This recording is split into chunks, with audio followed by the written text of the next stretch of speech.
اور اپنے عیب اور اپنی اچھائیوں کو اون نہ کر سکے، وہ سیاستدان نہیں، وہ مداری ہوتا ہے۔ نہیں، سیاستدان نہیں ہے وہ، نہیں، سیاستدان نہیں ہے۔ اس کی بات میں وزن ہو، اس کی جو پالیسی ہے وہ اتنی وزندار نہ ہو کہ اس سے اتنی مہنگائی آ جائے کہ پبلک اس بوجھ کو اٹھا نہ سکے۔ وہ پالیسی نہیں ہوتی، صحیح۔ لیکن فقیر کا ہاتھ ہمیشہ ایسے ہوتا ہے، حکمران کا ہاتھ کبھی ایسا نہیں ہوتا، حکمران دینے والا ہوتا ہے، لینے والا۔ یعنی آپ نے کہا کہ گورنر ہاؤس آئے اور وہ چیز مجھ سے آ کے لے جائیں، کیونکہ تو آپ کو یہ یقین تھا کہ وہ چیز چوری ہو کے وہیں آئے گی۔ شخصیت جس کے بارے میں آپ کو اتنا کچھ بتا چکا ہوں، آپ اس شخصیت سے آپ کو ملوا بھی دیتے ہیں۔ یہ ایک ایسی دلکش شخصیت ہے جو ہر دور میں ہر دل عزیز رہے ہیں، اور کن کن لوگوں کے ہر دل عزیز رہے ہیں، کن کن لوگوں کے قریب رہے ہیں، وہ لوگ جو زمانے کے فیورٹ تھے، جو دنیا کے فیورٹ تھے، یہ ان کے فیورٹ رہے ہیں۔ انہوں نے جو بھی کیا اسے ہمیشہ فیس کیا۔ آئیے ایک ایسی شخصیت سے آپ کو ملاتے ہیں جو ہمارے پروگرام کے کانسیپٹ کو سب سے زیادہ سوٹ کرتی ہے، کیونکہ ہم اس پروگرام میں بولتے ہیں سچ، اور وہ سچ، اور سچ بھی بولتے ہیں کھرا سچ، کیونکہ وہ کھر ہیں، کھرا سچ بولتے ہیں۔ آپ کی بھرپور تالیوں میں میں زحمت دوں گا ہمارے پاکستان کی سیاسی سماجی بہت بلند پائے کی شخصیت جناب محترم مصطفیٰ کھر صاحب۔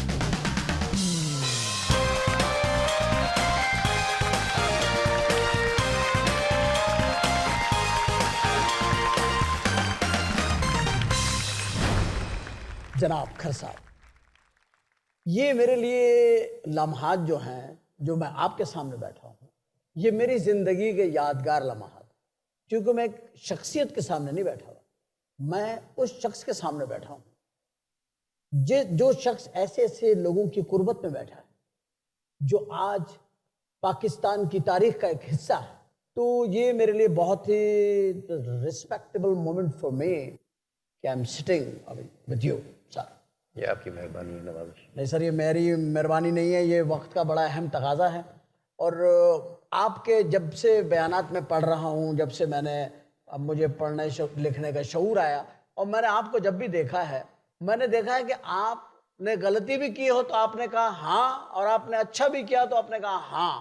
یہ سیاسی سوچ سے بڑی مختلف بات ہے۔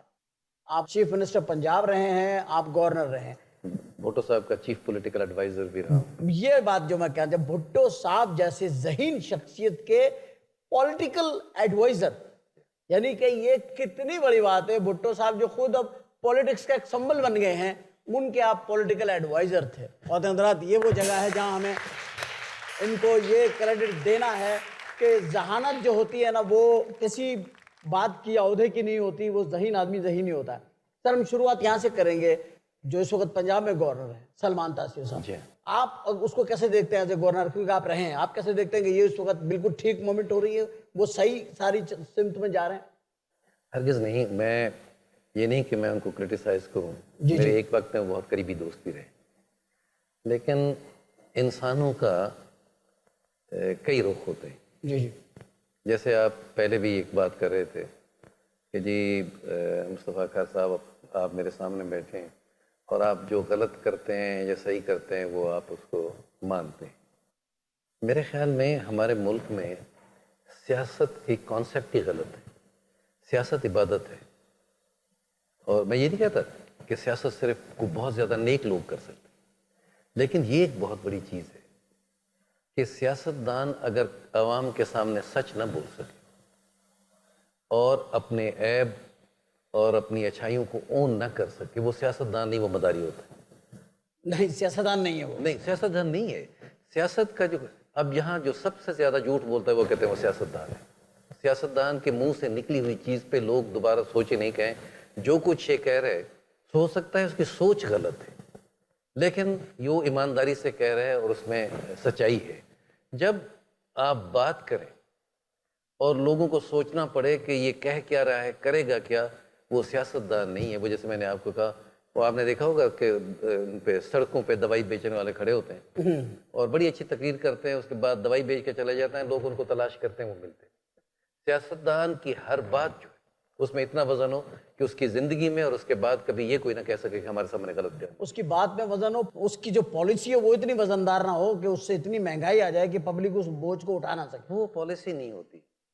پالیسیز ہمیشہ حکمران وہ بناتے ہیں کہ وقتی طور پہ اگر تکلیف ہو تو اس کے لانگ ٹرم مفاد ہیں, مفاد ہو. اور ان کو صدیوں تک لوگ یاد کرتے ہیں. یہ جو ہمارے ملک میں یہ ساری چیزیں ہیں جن کو آج آپ دیکھ رہے ہیں, ان کی صرف ایک وجہ ہے کہ ہمارے پولیٹیکل لیڈرز جو ہیں, ایک تو ان میں اہلیت نہیں ہے اور حرص ہے. حرص بیماری ہے. صحیح. جن لوگوں کو اللہ حرص دے دیتا ہے وہ بادشاہ بھی بن جائے تو فقیر ہے. یہ حسد نہیں ہونا چاہیے. نہیں, یہ ہے. آپ نے دیکھا فقیر کیا ہوتا ہے؟ انسان ہوتا ہے. صحیح. لیکن فقیر کا ہاتھ ہمیشہ ایسے ہوتا ہے. حکمران کا ہاتھ کبھی ایسا نہیں ہوتا. حکمران دینے والا ہوتا ہے, لینے والا. تو اگر آپ کو کرسی کی لالچ بھی نہ ہو, ہمارے 90% سیاستدان جو ناکام ہوئے اور تباہ ہوئے وہ اس کرسی کو چھوڑنا نہیں چاہتے. وہ ہیں جن کو میں نے کہا کہ وہ حرص, لالچ اور کرسی کی محبت سے پاک پاک. اور وہ ہے. پھر یہ ایسا آدمی کہاں سے لائیں گے ہم جو کرسی کی محبت ہی نہ ہو؟ خدا, آپ یہ بتاؤ, یہی آپ غلط کہہ رہے ہیں. آپ پاکستان کے لوگوں کو جانتے نہیں. پاکستان کے لوگوں کی طاقت اور پاکستان کے لوگوں کی جو ہے اہمیت, وہ میں آپ کو ایک لفظ میں بیان کرتا ہوں. جی. آپ یہ بتائیں کہ یہاں بہت سارے ایسے لوگ ہیں جو سڑکوں پہ پھر رہے ہیں, بی اے ہے, ایم اے کی ڈگری ہے, لیکن ان کو کھانے کو کچھ نہیں. کسی نہ کسی طریقے سے وہ اپنے کوئی چیزیں بیچ کے یا ماں باپ ادھار مانگ کے ان کو یا مڈل ایسٹ بھیج دیتے ہیں یا یورپ بھیج دیتے ہیں یا امریکہ بھیج. جب وہاں سے آتے ہیں تو وہ لاکھ پتی اور کروڑ پتی بن گئے. اگر اس کمپیٹیٹو ورلڈ میں پاکستانی جا کے اپنا مقام اور عزت پیدا کر سکتا ہے اپنی محنت سے, اپنی عقل سے, لیکن ہمارے ملک میں اس کو 2 وقت کی روٹی نہیں. اور کیوں نہیں ہوتی؟ اس لیے کہ یہاں میرٹ نہیں. یہاں جب تک کوئی زرداری صاحب کا بندہ نہ ہو, مصطفیٰ کھر کا کوئی بندہ نہ ہو, یا قائم علی شاہ کا بندہ نہ ہو, کسی کا بھی ہو, اگر وہ ہے تو وہ اگر اس میں ساری برائیاں ہیں تب بھی وہ اونچے سے اونچے مقام پہ پہنچ. لیکن جس تک شخص میں خدا داد صلاحیت ہے یا اس میں کمپیٹنس ہے, اللہ نے وہ تمام چیزیں پوری کی ہیں, وہ کہیں فٹن نہیں ہوتا, وہ دھکے کھاتا رہتا ہے. جب تک آپ اس ملک میں, یہ ملک آزاد تو اس لیے کرایا تھا نا کہ جو انگریز تھے وہ اپنی پسند کے لوگ جو ان کے مفاد کے لیے ہوتے ان کو اہمیت دیتے تھے, جاگیریں بھی دیتے تھے, عہدے بھی دیتے تھے, لیکن میرٹ نہیں تھا. یہ تو سمجھ میں میری آگے بات. لیکن یہ سسٹم جس کے خلاف آپ بات کر رہے ہیں, اس سسٹم کا ایک حصہ آپ خود بھی رہے ہیں. ایسے سسٹم میں آپ کی حکومت بھی رہی ہے, آپ کے اس میں گورنر بھی رہے ہیں, چیف منسٹر بھی رہے, اور انہی مسائل میں رہے ہیں آپ.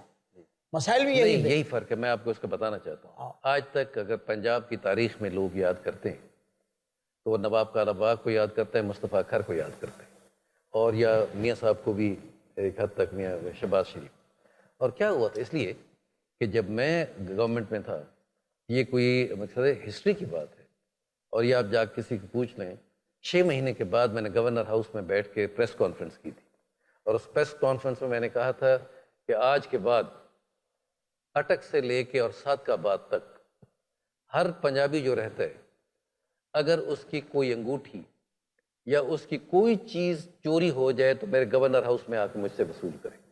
اس لیے کہ اور یعنی آپ نے کہا کہ گورنر ہاؤس آئے اور وہ چیز مجھ سے آگے لے جائیں, کیونکہ آپ کو یہ یقین تھا کہ وہ چیز چوری ہو کے وہیں آئے گی. نہیں, مجھے یہ پتا تھا کہ میں گورنر ہوں, اور اگر میں لوگوں کو ان کو رات کو سونے کی یہ نہیں ہے کہ وہ آرام سے سو سکیں اور ان کی جان اور مال محفوظ نہیں ہے تو لعنت ہے میرے گورنر رہنے پہ.